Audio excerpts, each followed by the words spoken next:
We've all been there, right? Listening to some political debate, nodding along, but, secretly wishing you had a clearer grasp of what they're really arguing about, the principles underneath. Absolutely. It's so easy to get swept up in the headlines, the daily drama.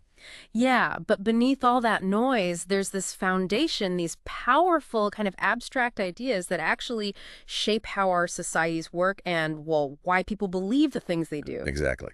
So today, we want to give you a sort of conceptual toolkit, help you cut through that noise and understand what's really being debated. We're doing a deep dive into the absolute bedrock of political thought. And what's really fascinating, I think, is how these concepts, they might seem simple, maybe even obvious on the surface, but they've actually fueled centuries of really passionate debate.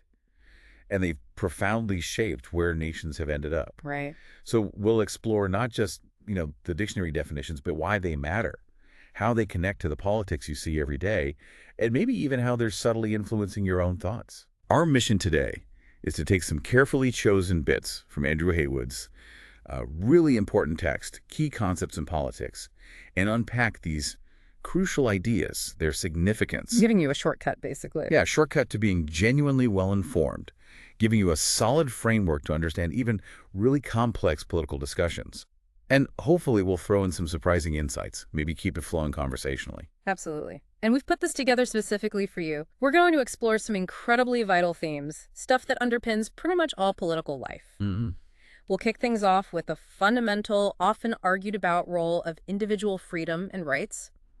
Then we'll dive into democracy, its many faces, and the crucial checks and balances meant to, well, keep it on track. And the constraints. Exactly. And finally, we'll grapple with one of the most enduring tensions in philosophy, that constant tug of war between individual values and collective societal values. The me versus the we. Precisely.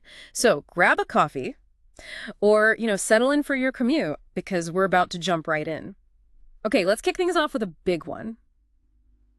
A concept everyone talks about, but honestly, very few really define clearly: freedom. Yeah, it's everywhere. Right. When you hear someone say, I just want my freedom, or this policy is an attack on our freedom, what are they actually talking about? Because, on the surface, it might sound like just doing whatever you want. Which is far too simple. Exactly. It's much, much more nuanced than that, as we're about to see. You're absolutely right to point out that nuance. Freedom is, well, it's deeply layered. And one of the most influential ways to understand it came from the philosopher Isaiah Berlin, way back in 1958. Ah, Berlin. He introduced these two crucial but often mixed up forms: negative freedom and positive freedom. Okay, let's break those down. Negative first. Let's start with negative freedom. Yeah. At its core, this is freedom from interference.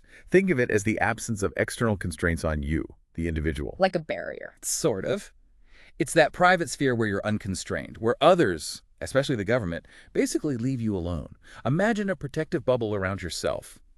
Inside that bubble, nobody can tell you what to do. Okay. And this shows up in really concrete ways like freedom of choice, civil liberties, your right to speak your mind, practice your religion, privacy, that kind of thing. Right. Being left alone. It's about being at liberty to act as you wish without someone else stopping you. It's the classic liberal ideal. The less interference from outside, the freer you are. So negative freedom is like a protective shield. Freedom from intrusion. Okay, that makes sense. But then what's the other side of the coin? What's positive freedom? Why isn't just being left alone enough for some people? Well, that's where the deeper philosophical questions really kick in. Positive freedom, on the other hand, is freedom too. Freedom too? Yes. Freedom to achieve some identifiable goal. Usually this goal is something related to personal development, self-mastery, or self-realization. Berlin linked this to the idea of being one's own master. Okay, so not just lack of chains, but having the ability. Exactly. It's the idea that true freedom isn't just about the absence of external barriers, but about having the actual capacity and the opportunity to fulfill your potential. Give me an example. Okay, think about it like this. You might be free from censorship. No one's stopping you from speaking. But are you truly free to express yourself? If you, say, lack the education to articulate your thoughts clearly, or maybe you don't have the resources to access platforms where you can express yourself. I see. So the lack of external barriers isn't the whole story. Right. Or a simpler one, being free from ignorance implies being free to gain an education. Positive freedom is about the conditions, the resources, the abilities that genuinely enable you to achieve something worthwhile, not just the lack of things stopping you. Wow, okay, that's a really fascinating and I think crucial distinction because it highlights that just removing barriers, well, it isn't always enough for what some people consider true freedom. You need the actual means, the tools, the pathways to do something meaningful with your life. Suddenly, debates about things like, I don't know, public education or universal health care, they sound very different through this lens, don't they? They absolutely do. They're not just social programs, they become arguments about increasing positive freedom. Now, I seem to remember reading about G.C. McCallum's work, which tried to sort of bring these two ideas together. How did he frame it? Yes, McCallum's synthesis from '91 is incredibly helpful, especially for cutting through political talk. He argued that pretty much all claims about freedom can be boiled down to a single kind of value-free formula. X is free from Y to do, or B, Z. X is free from Y to do Z. The key insight here is that when someone, on TV or wherever shouts freedom, you now have this mental tool to immediately ask, okay, hang on, freedom from what exactly? Yeah. And freedom to do what? It forces clarity. It forces clarity. This simple check lets you cut through the abstract fog and demand specifics. It makes you a much savvier listener to political debates. It suggests that the big, profound question, are we free, is actually kind of incomplete, almost meaningless by itself. Unless you specify. Unless you specify who or what, X, is free from what constraint, Y, and free to do or be what goal or action, Z. That really does reframe the whole conversation, makes it less abstract, more practical. So when someone talks about freedom, you got to ask, free from what? Free to do what? But okay, even with these clear distinctions, freedom is still hugely contested, right? Yeah. Especially across different political ideologies. You said it's often seen as the supreme value in Western liberal societies, this promise of satisfying human needs, realizing potential, leading to happiness. The ultimate goal, yeah. But how do different thinkers actually interpret the supreme value? How does it play out in practice? And that's where you see the enduring significance, but also the really passionate, often conflicting interpretations. While almost everyone agrees on the promise of freedom, that it leads to happiness, well-being, how you get there, what it looks like, that varies massively depending on your political viewpoint. Okay, give us some examples. Well, take classical liberals and the New Right. They tend to view freedom strictly negatively. The freedom from camp. Exactly. Think of them as wanting the government basically out of the way. They believe the less the state interferes, the more freedom people genuinely have. Their whole philosophy often revolves around rolling back political authority, minimizing its footprint. Okay. And then there are anarchists. Anarchists take that idea even further. They see freedom as an absolute value, something that's completely irreconcilable with any kind of political authority. For them, any state, no matter how minimal, is an unacceptable limit on absolute freedom. So that's one end of the spectrum. The state is the enemy, or at least something to be drastically shrunk. What about the other side? How do, say, modern liberals or socialists see freedom? Right. On the other side, modern liberals and socialists generally subscribe more to a positive view of freedom. The freedom to side. Yes, and this perspective often justifies much wider state responsibilities, especially when it comes to things like social welfare or managing the economy. How so? Well, they tend to see the state not necessarily as an enemy of freedom, but as a potential guarantor of freedom. By providing the conditions for personal development like education, healthcare, maybe a social safety net, the state can actually enable people to be truly free to develop their potential, pursue opportunities, live a dignified life. So the state isn't the barrier, it's the provider of the means. It can be, in this view. It removes obstacles like poverty or lack of education, which are seen as constraints on freedom just as much as government interference might be. That is a massive shift in perspective. The government goes from being a potential constraint to an actual enabler. It completely flips the script on the role of government. What about conservatives or fascists? Where do they fit in this complex picture? Well, conservatives traditionally have endorsed a somewhat weaker view of freedom, one that tends to emphasize the willing acceptance of duties and responsibilities within a structured society. So freedom isn't the highest value. Often, order, tradition, and stability are prioritized. True freedom, in this view, might come not from limitless individual choice, but from knowing your place and fulfilling your obligations within an established social framework. And fascists take that even further. To an extreme, yes. Fascists often portray true freedom, paradoxically, as unquestioning obedience to a powerful leader and the complete absorption of the individual into the national community. Individual freedom is seen as secondary, even dangerous, a distraction from the collective will or destiny. The individual exists to serve the state, fundamentally. It sounds like across these views, there's also this important distinction between liberty and license. When does my freedom start to become a problem for your freedom? That's a crucial line to draw. And most political philosophies, maybe with the exception of some hardcore anarchists, agree on this distinction. Yeah. Liberty generally refers to the morally acceptable kinds of freedom, the kind that respects the rights and freedoms of other people. Okay. License, on the other hand, is seen as the abuse of freedom, or excessive freedom. It's where your actions start to impinge upon or actively harm others. Is there a good way to think about that? Well, the British historian R.H. Tawney had this incredibly powerful quote, "The freedom of the pike is death to the minnows." Wow. Yeah, that paints a picture. It vividly illustrates how one person's or one group's unbridled freedom can easily restrict or even destroy the freedom and well-being of others. It really highlights that inherent tension between individual desires and the need for some kind of social harmony or order. So there's always this balancing act. And you mentioned order, that balance often comes down to freedom versus order. Yeah. How do our basic beliefs about human nature feed into where we think that balance should lie? Fundamentally, this balance is one of the absolute core themes in political theory. Those who believe the balance should tip more towards freedom. Think liberals. Some socialists generally see human beings as fundamentally rational, capable creatures. Trustworthy. Generally, yeah. Yeah. Capable of making wise decisions for themselves and respecting others' freedom.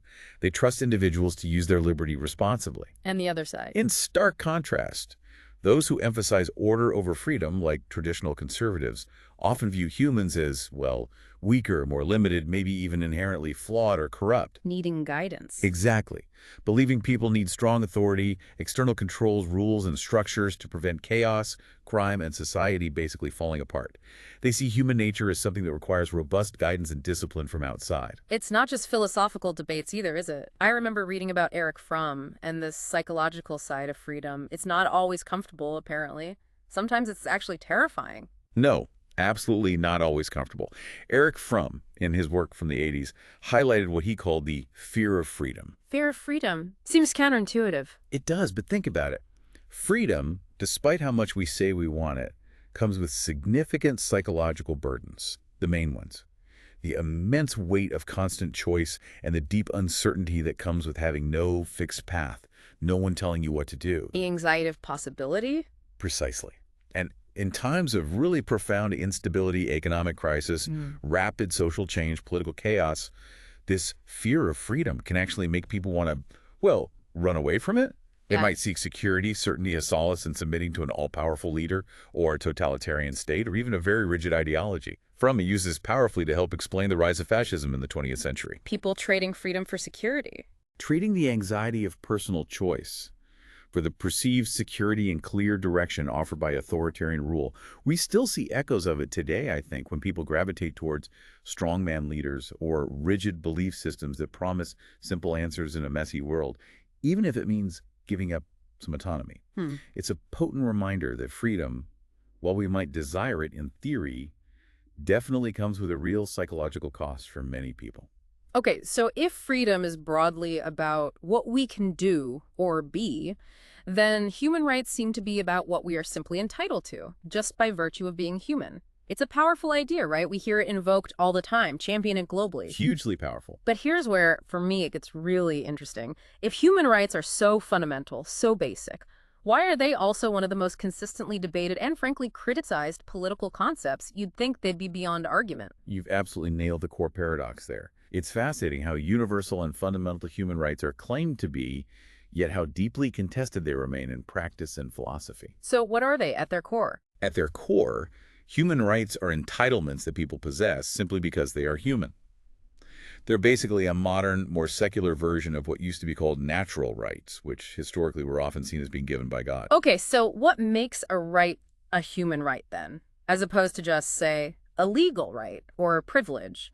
What are its defining features? There are three main characteristics usually cited. First, they are claimed to be universal. Meaning? meaning they belong to all human beings everywhere, no matter their nationality, race, background, gender, whatever. They apply equally to everyone on the planet. Okay, universal. What else? Second, they are considered fundamental, or sometimes called inalienable. This means, sure, human rights can be denied or violated by governments or individuals. Happens all the time. Tragically, yes. Mm-hmm. But an individual's entitlement to those rights cannot be removed or taken away. They exist whether they're acknowledged or respected or not. Inherent, then. Inherent. And third, they are often considered absolute. This means they're seen as the basic ground rules for living a genuinely human life, and therefore they can't be qualified or compromised. But hang on. Absolute. That sounds tricky, because don't rights sometimes clash? That's exactly where it gets complicated. The idea of them being absolute is highly contested, precisely because, in reality, rights often do conflict. The classic example is the right to life versus the right to self-defense. Right. If defending my life means potentially taking another's. Whose right wins? It creates this complex, sometimes zero-sum situation where exercising one person's right might unavoidably infringe upon someone else's. This is where the idea that rights might actually be relative comes in, undermining that absolute claim. Okay, that makes the absolute part feel very shaky. And how do human rights differ from civil rights? People often use those terms interchangeably, but they're distinct, aren't they? They are. And it's a really common point of confusion, but the distinction is critical. Human rights are these broad, universal moral principles that claim jurisdiction everywhere. Think of them as the philosophical blueprint for justice. Okay. And civil rights? Civil rights, by contrast, depend on the specific freedoms and the legal status given to citizens within a particular society, within a specific state's laws. So they're legally defined within a country. Exactly. Now, campaigns for civil rights, like fighting for voting rights or against discrimination, think the U.S. civil rights movement, they often rest upon an underlying belief in human rights as the moral foundation for those specific legal demands. Ah, I see. So human rights are the broader moral claims, the why. Civil rights are often their legal and practical expression, the how, within a specific state. Got it. So it sounds like human rights are really foundational to a lot of modern political thinking, almost like a universal moral compass, especially for international relations. What's their significance on that global stage? Oh, their significance is profound. They've really shaped international law and how countries talk to each other. In many parts of the world, human rights have taken on this almost near religious status. Really? Yeah, supporters argue they're the basic grounds for freedom, equality, justice, embodying that powerful idea that all human lives, no matter who you are, where you're from, are inherently worthy of respect. A universal baseline. A universal baseline. They're seen as transcending typical ideological divides, left versus right, and reflecting moral values found in pretty much all major world religions and philosophies. And this has practical effects. Big time. They've been accepted as cornerstones of international law. Sometimes they're even viewed as being superior to the idea of state sovereignty itself. Meaning they can override a country's right to govern itself. In certain circumstances, yes. This has been used to justify humanitarian interventions, even military ones. Think about the interventions in Iraq or Serbia back in the 1990s.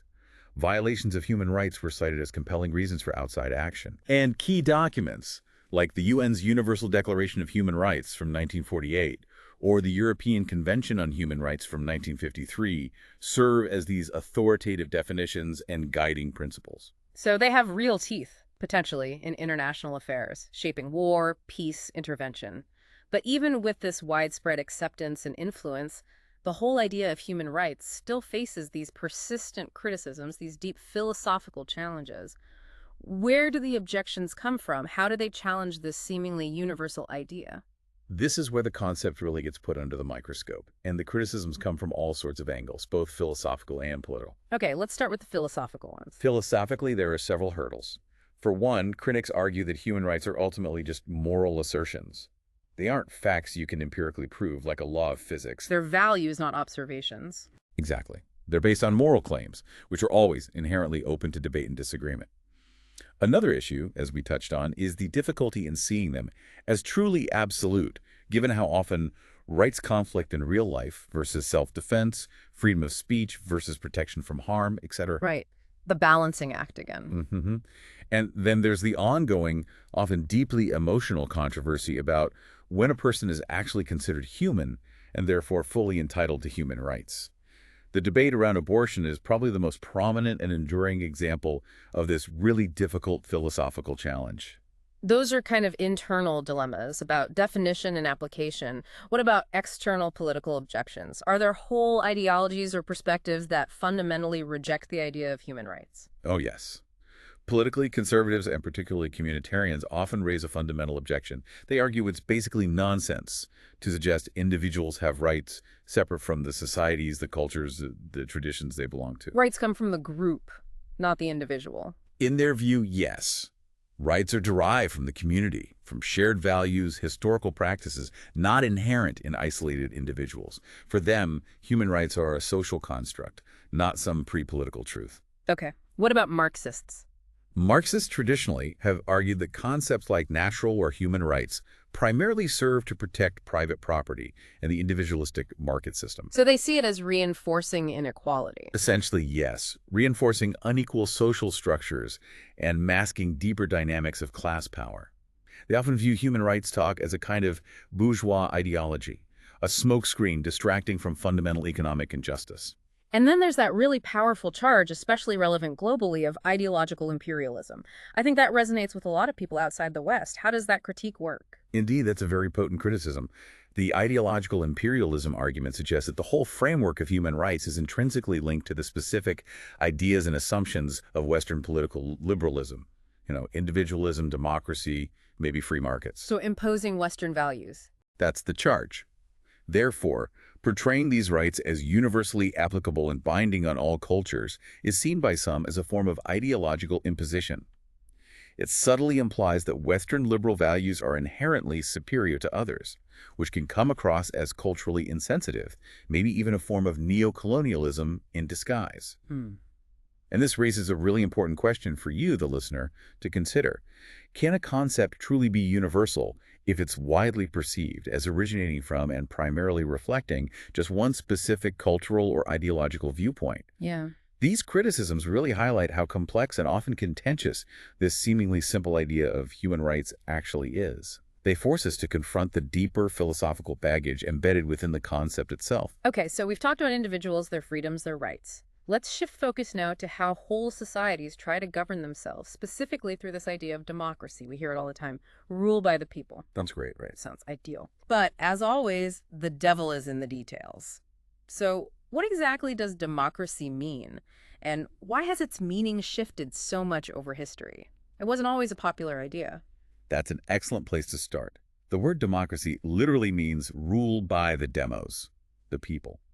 But it's worth remembering that in ancient Greece, where the term came from, demos didn't mean all people universally. It often specifically meant the poor or the many, as opposed to the wealthy elite. Ah, interesting. So right from the start. Right from the start, this simple idea of rule by the people was actually incredibly vague. And it's been subject to just a bewildering variety of interpretations throughout history. That's why you get so many vastly different political systems all claiming to be democratic. So how do we get a handle on this broad term then? Is there a good framework, a classic definition maybe, to help us understand what democracy really implies? Absolutely. A really helpful and widely quoted starting point is Abraham Lincoln's famous line in the Gettysburg Address back in 1864. He talked about government of the people, by the people, and for the people. Right. The famous triad. Exactly. And this triad highlights three core features. First, government of the people, that emphasizes political equality. The idea that political power and influence should be distributed equally among all citizens. Every vote counts the same. Okay. Equality. Second, government by the people. This underscores the importance of popular participation. Citizens being actively involved in the decision-making process, whether that's directly or indirectly. Participation. And third, government for the people. This stresses that democracy implies rule in the public interest. It should aim to benefit everyone in society, not just a select few or a powerful elite. Okay. Lincoln's triad, equality, participation, public interest. That gives us some solid pillars. But even within that, there are really different ways democracy can actually work, especially depending on how you interpret that by the people part. Can you break down the main models? Certainly. The most significant practical distinction we make is between direct democracy and representative democracy. Let's start with direct. Okay. Direct democracy, sometimes you hear it called classical, radical, or participatory democracy, is based on the direct, unmediated, continuous participation of citizens in the actual tasks of government. So no middlemen. Exactly. Mhm. In this model, the distinction between the government and the governed basically disappears. It's a system of popular self-government. The classic historical example is ancient Athens, where eligible citizens would gather in mass meetings to vote directly on laws and policies. Right, like a giant town hall. Pretty much. Right. In modern times, its most common forms are things like referendums or ballot initiatives, where citizens vote directly on specific laws or constitutional changes, bypassing their elected representatives. We see that sometimes. Yeah, or even elements of it in things like local town hall meetings or online citizen consultations where direct input is actively sought. That sounds amazing. In theory, everyone gets a direct say. But it also sounds incredibly difficult, maybe impossible, for large, complex societies like modern countries. You've hit the nail on the head. The practicality is the major challenge, which leads us, logically, to representative democracy as the more common approach globally. Okay, so what is representative democracy? Representative democracy, and its most common contemporary form is what we call liberal democracy, is a much more limited and indirect form of democracy. Limited and indirect. How so? Well, it's limited because popular participation is usually pretty infrequent and brief, mostly just voting every few years in elections. And it's indirect because the public doesn't exercise power themselves. Instead, they just select the people who will rule on their behalf. They choose the decision makers. Right. And this system is only considered democratic if that representation actually creates a reliable and effective link between the government and the governed. How does that link work? Often, it's expressed through the idea of an electoral mandate. The elected officials are expected to carry out the promises they made to voters, act as their voice, champion their interests. It's the dominant model simply because it scales up for large populations in a way direct democracy generally can't. It's really quite striking how much the perception of democracy has shifted over time. You mentioned it wasn't always popular, often seen negatively. Oh, absolutely. But now it's almost universally embraced, isn't it? Like the gold standard for how countries should be run. It really is. The mass conversion of politicians and thinkers to the cause of democracy is one of the most dramatic U-turns in political history. Ah, Well into the 19th century, the word democracy often carried really negative baggage, suggesting mob rule, instability, the tyranny of the ignorant masses. yeah. But now we are all Democrats, or at least everyone claims to be. Liberals, conservatives, socialists, even some communists and anarchists, historically even fascists, have tried to claim democratic legitimacy for their systems. Though their definitions varied wildly. Hugely.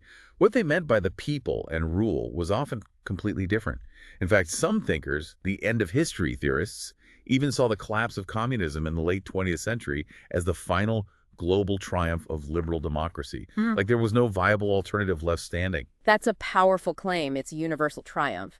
But why do you think that global shift happened? What are the advantages claimed for democracy that made it so appealing, so dominant? Well, democracy has largely pushed aside authoritarianism for several compelling reasons, I think. Fundamentally, achieving political stability in really complex modern societies often seems to require diffusing power, letting diverse voices be heard, balancing different interests. Can't keep a lid on it forever. Pretty much. And this trend has only been strengthened by having, generally, a better educated, more informed, more politically savvy population who demand a say in how they're governed. And technology plays a role. Increasingly. While representative democracy won out mainly for practical reasons of scale, developments in information technology are actually making direct democracy, or at least elements of it, more feasible again, especially maybe at local levels or for specific issues. Okay, so practicality and citizen demand. What about the inherent advantages people claim democracy offers? Well, many advantages are claimed. First, it's argued democracy protects individual freedom. By constraining power, making it subject to popular consent, it acts as a vital check against tyranny. Okay, protects freedom. Second, it's said to promote education and personal development.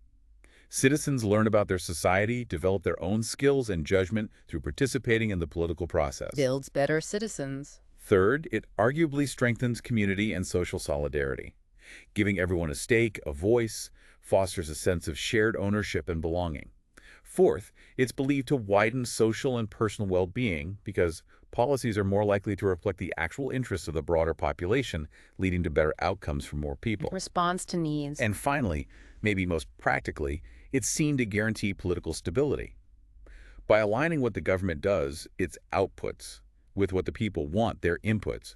It creates this equilibrium between rulers and ruled, making violent revolution less likely. Those are definitely strong arguments. Democracy as protector, educator, unifier, provider, stabilizer. It almost sounds like a perfect system. Almost. But we know no system is perfect. And democracy certainly has its powerful critics. Their objections often feel just as relevant, maybe even more so, in today's world. So what does this all mean for us today? Are we really practicing government by the people? Or have we maybe settled for something less, something vulnerable? That is the core question, isn't it? The one that troubles many democracies today, especially when you consider the criticisms. One very old criticism, going right back to ancient Greece, is that since wisdom and knowledge aren't equally spread around. Some people know more than others. Right. Democracy can lead to rule by the ignorant and poorly informed masses. Yeah. Critics like Plato argued that governing should be left to experts, fearing popular rule would just lead to bad decisions. The philosopher king's idea. Exactly. Another huge persistent concern is the tyranny of the 51%. Ah, yes. The majority rules, even if it's wrong. It's that chilling fear that a simple numerical majority can just ruthlessly crush individual liberty and the rights of minorities, all in the name of the will of the people. It leads to oppression by the majority, even within a system that looks democratic on the surface. Give me an example. Imagine, say, 51% of a population votes to outlaw the religious practices of a minority group. Technically, it might be a democratic outcome based on votes, but it's deeply illiberal and ethically horrifying for that minority. Yeah, I can absolutely see how that's a massive concern, especially if you prioritize individual rights over the collective will. What other major criticisms get thrown at democracy? Well, critics also argue democracy can lead to excessive government and state control because it tends to voice the interests of the collective, the group, rather than just the individual. It can result in government overreach interfering too much in private lives or the economy. Too much government. And finally, there's that worrying risk that democracy might actually pave the way for dictatorship and repression. How could that happen? The concern stems from the idea that charismatic demagogues can rise to power by appealing not to people's reason, but to their basest instincts, their prejudices, their fears. They exploit popular anger and grievances to gain power and then dismantle democratic checks and establish authoritarian rule. Using democracy to destroy democracy. Precisely. And if you connect this to today's world, so many contemporary challenges, the rise of populism, the spread of disinformation, political polarization, government gridlock, they can all be understood, at least partly, through the lens of these inherent tensions and weaknesses within democratic theory itself.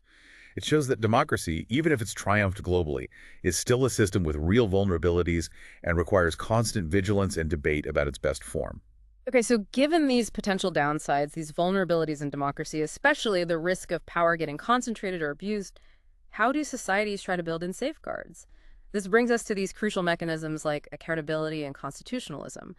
Accountability feels like the absolute essential ingredient for trust in government, right? Absolutely fundamental. But how do we make sure it's more than just, officials saying, oops, sorry, I'm moving on? How do we ensure it has real teeth? You're right, it needs depth. Accountability, at its heart, means answerability. It implies a clear duty for someone, usually someone in power, to explain their actions and be genuinely open to criticism from others, maybe a higher authority or maybe the public directly. Okay, answerability. But what makes it effective? For accountability to really work, to be more than just a symbolic gesture, several things need to be in place. They're all interconnected. Like what? First, the duties, the powers, the functions of government bodies need to be clearly and precisely defined. Usually this happens within a framework of constitutionalism, which we'll get to next. This clarity means the performance of, say, a government department can actually be monitored and judged by a higher body, like a parliamentary committee. Clear roles and responsibilities. Got it. Second, you need rigorous monitoring mechanisms. Things like audits, independent investigations, public inquiries, ways to actually track performance and spot mistakes or failures. Third, those oversight bodies, whoever they are, need sufficient access to information. Without transparency, accountability is just impossible. Need to see what's going on. Exactly. And finally, and this is crucial for having teeth, there must be the ability to apply appropriate sanctions when things go wrong. Blunders, corruption, just plain underperformance. Consequences. Yeah. Whether that's being removed from office, facing financial penalties, public censure, whatever. Without real consequences, accountability can definitely become just a weak form of responsibility, just explaining actions without facing repercussions for failure. So it's transparency, oversight, and consequences. Mm. What's the deeper significance then for good governance, for protecting us, the public? Oh, its significance is huge. Truly. Accountability is a critical feature of limited government, of effective policymaking, and of democracy itself. It plays this vital role in limiting government power by setting up clear mechanisms of political control, one institution watching over another. It's an external check on authority. Keeps power dispersed. Yes. But beyond that, it also helps improve the quality of public policy. It ensures proposals get scrutinized, debated, and that performance is actually tracked against stated goals. And when this accountability is ultimately linked to the public through regular competitive elections, where citizens can literally vote out officials who fail them well, that amounts to a pretty robust system of public control. Public accountability becomes the practical, everyday face of democratic rule. Think about local government, right? Perfect example. Yeah. Residents hold their local council accountable for fixing roads, spending tax money wisely. They demand explanations. And if the council messes up repeatedly, there's a clear mechanism the next election to potentially remove them. Without that loop, it's just power without a real check. But there's always a potential downside, isn't there? Is there a catch? What's the inherent tension with having really strong accountability mechanisms? There is a potential drawback, yeah. It's a bit subtle, but important. Really strong accountability can sometimes unintentionally constrain independent judgment and action. How so? Makes people afraid to act. Sort of. Take the example of career civil servants being accountable to their political ministers. Now, that's necessary for democratic control, right? But it can sometimes lead to the politicization of the civil service. Bureaucratic decisions might become overly focused on the short-term political needs or agenda of the current government, Rather than long-term good. potentially compromising neutrality or long-term strategic thinking, or even just the willingness to give honest, unpopular advice if it clashes with the political aims. It can create a culture where officials are more focused on avoiding blame than on taking necessary risks, even if those risks are for the public good. The chilling effect. Okay. And accountability goes hand in hand with constitutionalism. That sounds like the ultimate rulebook for government, designed specifically to keep power in check. Is it just about having a written constitution? It is often about that, yes, but it's also broader. In a narrow sense, constitutionalism is the practice of limited government that's achieved through having a constitution. It exists whenever government institutions and political processes are effectively kept within bounds by established constitutional rules. Okay, the rules of the game. Right. But more broadly, constitutionalism refers to a deeper set of political values and aspirations. It reflects this enduring desire to protect freedom by setting up checks on government power, both internal and external checks. And how does it do that? What are the typical tools? This goal is usually expressed through a whole range of constitutional features. It could be a codified written constitution like the U.S. has. It could be a strong Bill of Rights protecting specific individual liberties. The separation of powers into different branches, legislative, executive, judicial. Bicameralism, having two chambers in the legislature like the U.S. Congress or the U.K. Parliament. Federalism, or decentralizing power down to regional or local levels. All of these are mechanisms designed to fragment power, to limit any one part from becoming too dominant. So it's a fundamental liberal value, really rooted in that old fear that power corrupts. How exactly does it guarantee liberty for individuals? Constitutionalism is absolutely one of the basic political values of liberalism, and it's a key component of any liberal democracy. Its importance comes from that profound underlying fear that power itself is corrupting, and any government, if left unchecked, is always liable to become tyrannical, oppressive towards the individual. So constitutionalism is the barrier against that. It's seen as a vital, fundamental guarantee of liberty. By dividing power, setting clear boundaries, enshrining rights, it makes it much harder for any single person or group to grab too much authority and abuse it. Now, the forms it takes can vary a lot.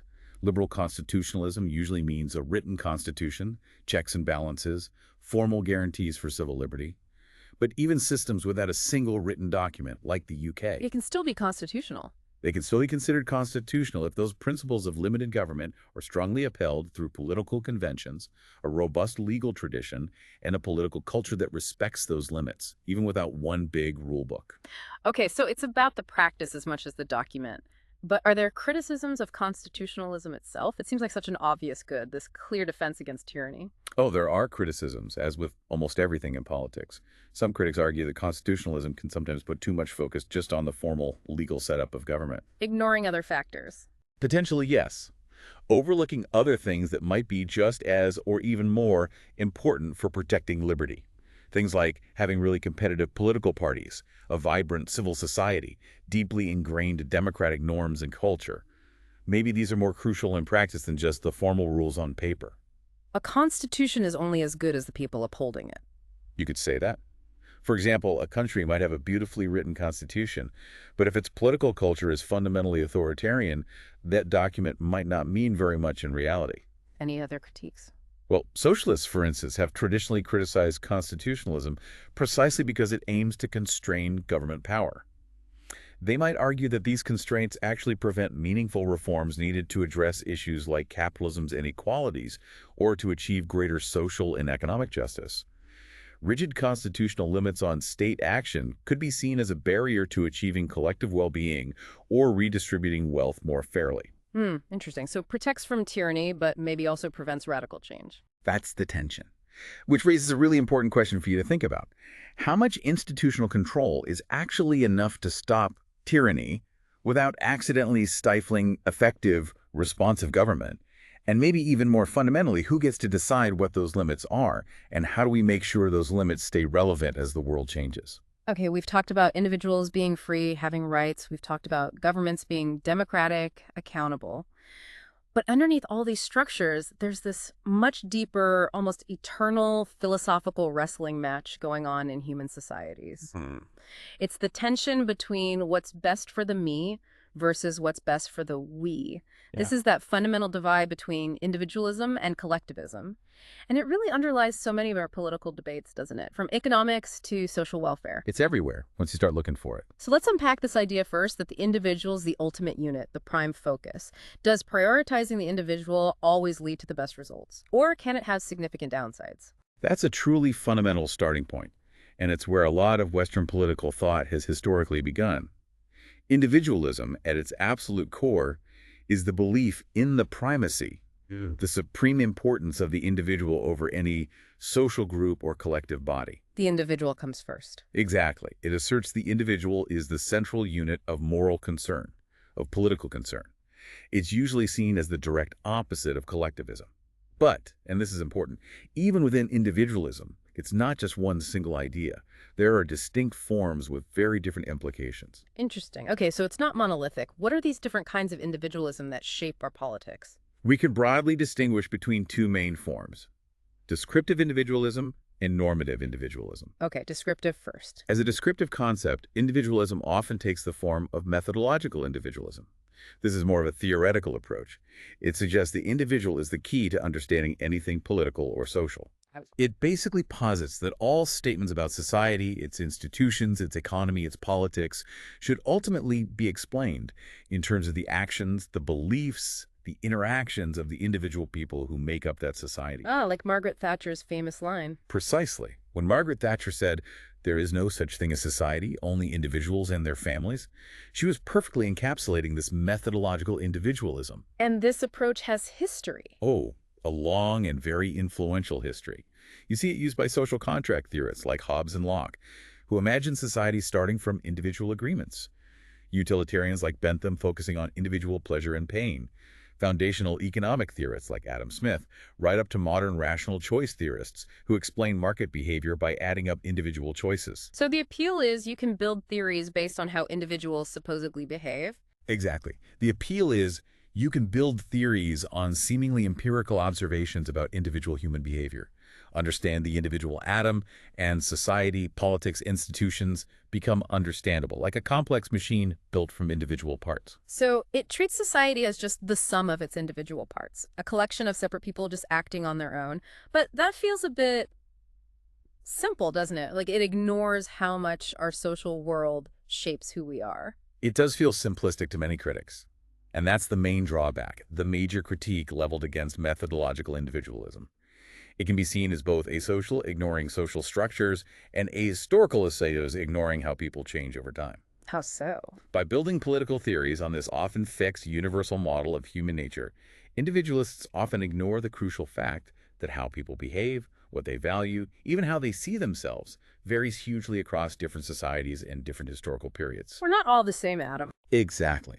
If our experiences, our social environment truly shape who we are, then arguably the individual should be seen more as a product of society, influenced by its language, its norms, its institutions, not just an independent unit existing before society. It flips the cause and effect. That's a really significant critique. It touches on something fundamental about how we even understand ourselves. Okay, what about the other main form, the normative kind? Right. The other form is normative individualism, or sometimes called ethical individualism. This is less about description and more about a moral stance. It argues that society should be constructed primarily to benefit the individual. Okay, a moral claim. Yes, prioritizing individual rights, individual needs, individual interests above collective ones. How this plays out in practice, though, depends critically on your deeper view of what human nature is actually like. Ah, okay, so this is where we get different flavors of ethical individualism, leading to quite different ideas about society. It's exactly right. In its most familiar, maybe most dominant form, you have what's called egoistical individualism. You also hear terms like market individualism, possessive or atomistic individualism used here. What does that stress? This version stresses human self-interestedness, competition, radical self-reliance. The individual is seen as owning themselves, their talents, their efforts exclusively. They owe nothing to society, and society owes nothing to them in return. It's the ultimate do-it-yourself philosophy. Your rugged individual? The rugged individual, exactly.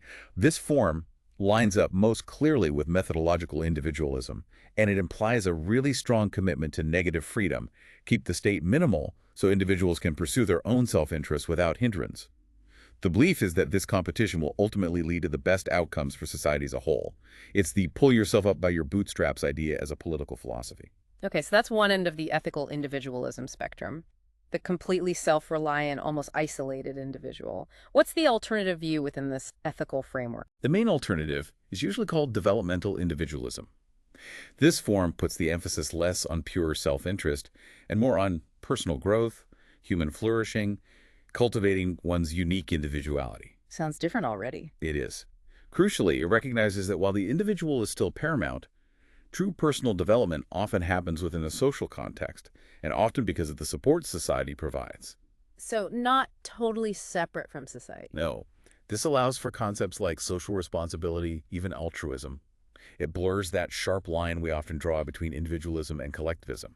It suggests our individuality, our unique potential, often blossoms because of the education we receive, the community support we get, the shared culture we inherit. I see.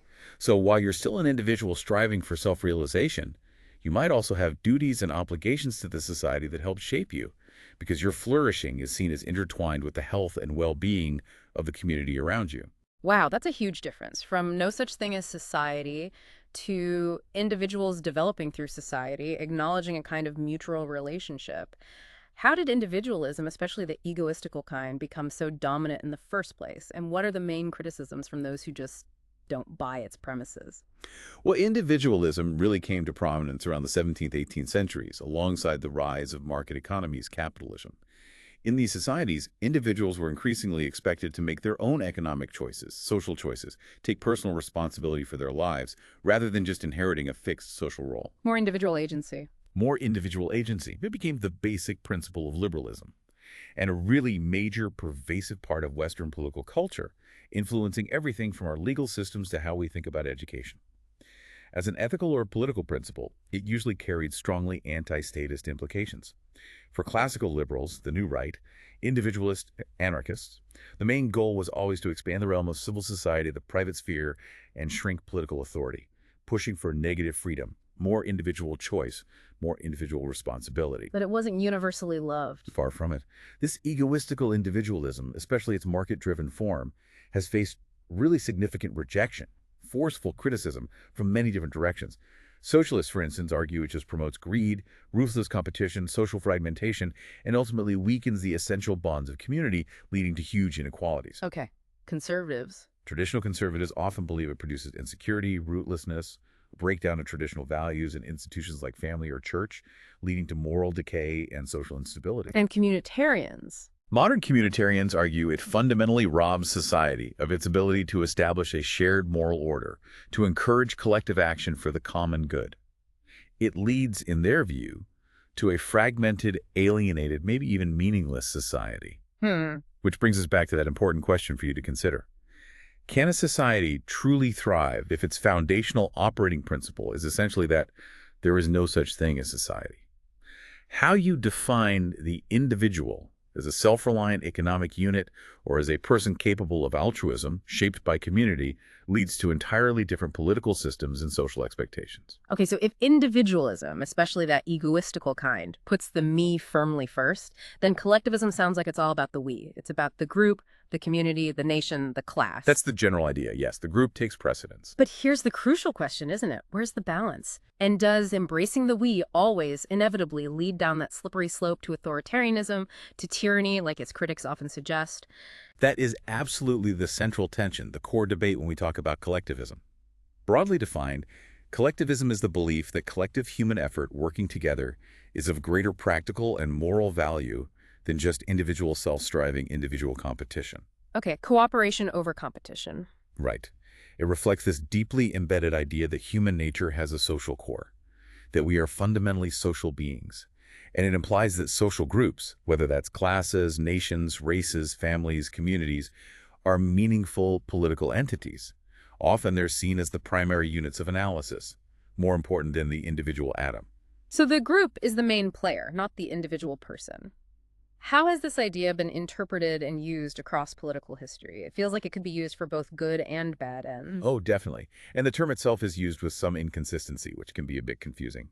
For example, Michael Bakunin, the famous 19th century anarchist. An anarchist promoting collectivism seems odd. It does. But he actually used collectivism to describe his vision of self-governing associations of free individuals cooperating voluntarily. He called his brand of anarchism collectivist anarchism. For him, it was about free association, not state control. That's a very different meaning than how the term is usually used in wider political debate. Okay, so what is the more common usage then, especially when we contrast it directly with individualism? Most commonly, collectivism is treated as the straightforward opposite of individualism. On the grounds that it implies collective interests, the interests of the group should take precedence over purely individual interests. The group's needs outweigh the individual's needs. Essentially, yes. And in this common usage, collectivism is very often linked to the state. The state is seen as the main mechanism, the tool, needed to uphold those collective interests against the potentially selfish interests of individuals in civil society. So more state power is seen as more collectivism. Often, yes. The growth of state responsibilities, things like building comprehensive public services, large welfare programs, universal healthcare systems, extensive economic regulation, is frequently seen as marking the advance of collectivism in society. Okay.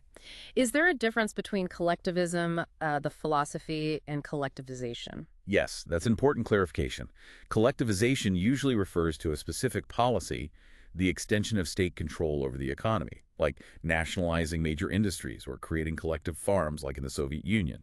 That's typically seen as a means used to try and achieve collectivist goals, a particular policy tool. It's not the same as collectivism itself, which is the broader underlying philosophy prioritizing the group. Got it. Collectivism is the why, collectivization is one possible how. So what's the significance of collectivism as an ideology? Where do we see it most clearly in political systems or movements? Well, collectivism has been absolutely key, a foundational component of socialist ideology. And socialists make both strong moral and economic arguments for it. What are the moral arguments? Morally, collective effort cooperation. Solidarity is seen as fostering deep social bonds, a sense of responsibility for others, based on our shared humanity, our interdependence, the idea that we're all in this together. And economically? Economically, collectivism is argued to be more rational, more efficient. It allows the collective energies of the whole society to be harnessed effectively, unlike individual self-striving, which socialists argue often leads to wasteful competition, market failures, instability, and huge inequalities. Right. This emphasis is really clear in traditional socialist beliefs, things like striving for equality, providing universal welfare, common ownership of major industries or resources. Marxism, for example, has a very profound form of methodological collectivism, treating social classes, not individuals, as the main actors, the main agents of historical change. But collectivism isn't just socialism, right? You mentioned other groups taking priority. We see aspects of it elsewhere. Oh, absolutely not just socialism.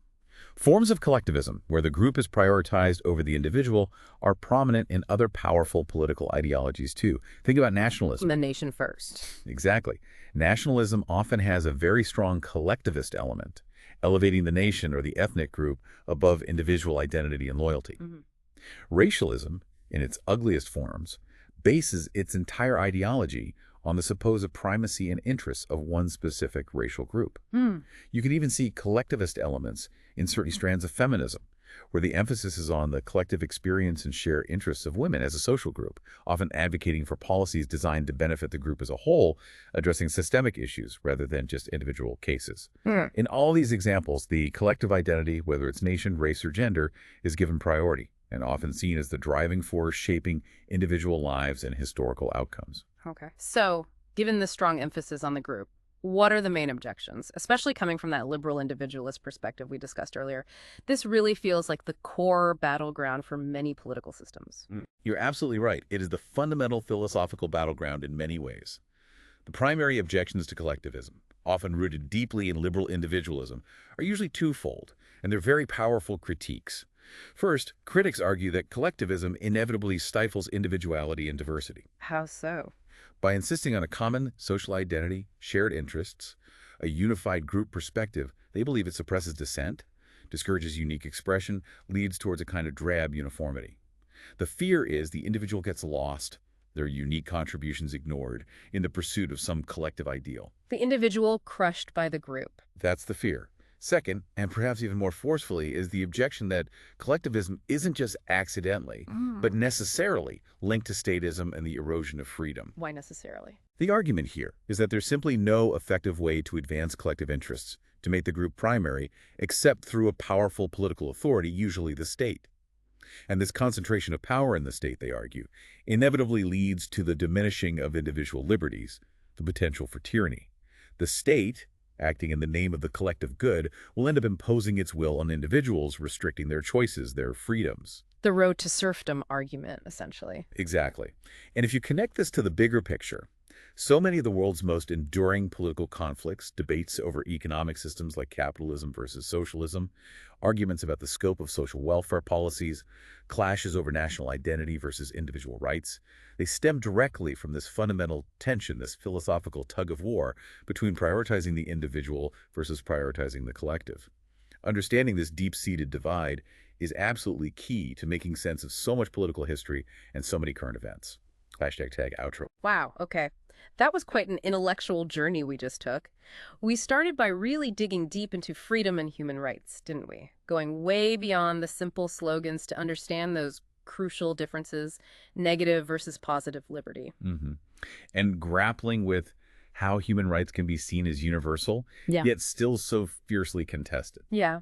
And from there, we plunged into the fascinating complexities of democracy itself. We looked at Lincoln's vision, we dissected the practical differences between direct and representative models, and navigated those ongoing debates about democracy's global triumph, but also its inherent criticisms, its vulnerabilities. We saw how vital things like accountability and constitutionalism are those essential checks on power. Indispensable safeguards, really, aimed at protecting liberty, ensuring governments are trustworthy. Exactly. And finally, we tackled that eternal fundamental clash, individualism versus collectivism.